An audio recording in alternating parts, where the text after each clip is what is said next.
Hey everybody, this is Mo in Memphis, Tennessee with 901 Sounds Auto Accessories located at 2235 Covington Pike.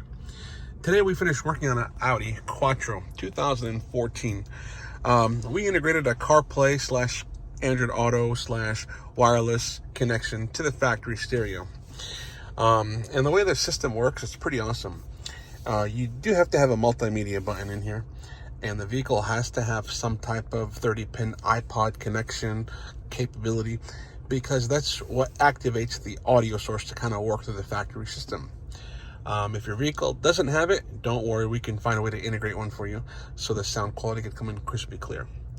The way the system works is we flush mounted an HDMI USB mount to where we can activate the CarPlay. And I'm going to grab my USB cable and plug it in to the port, and you can tell that my phone just activated and turned on the hardwired CarPlay.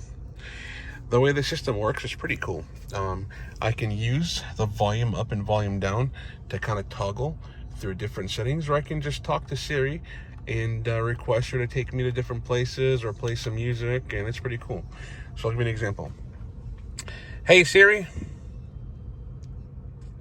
take me to New York City. Getting directions to New York. So I can go back in here, and I can scroll and navigation, and it will take me to my destination. Pretty cool though. And the display is amazing. It looks really nice though. If you're in the Memphis market, Starting route to New York. check us out Proceed to Elmo Road. for the latest Then and turn greatest left. integrations.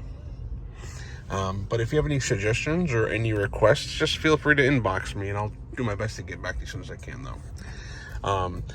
Cool thing is, if you decide that you want to go back to maybe your factory radio, all you would need to do is unplug the USB cable from right here, right? And once you unplug it, you can go to the interface that we integrated. So you can do AirPlay mode, wireless Android Auto, Auto Link. You can do a backup camera integration, integrate an HDMI port, and that's what the HDMI port is for, in case you want a screen mirror or something into your vehicle, though you can kind of probably see it right there, right? And you can also go to YouTube as well too, using your phone, Chromecast or CarPlay. But yeah, definitely, I can go back and I can turn this off using the factory volume control toggle by selecting enter. That allows me to go back to my factory radio, and I can kind of just use the knob I have right here just to kind of navigate and go through it though. Yeah. So feel free to check us out at 2235 Covington Pike.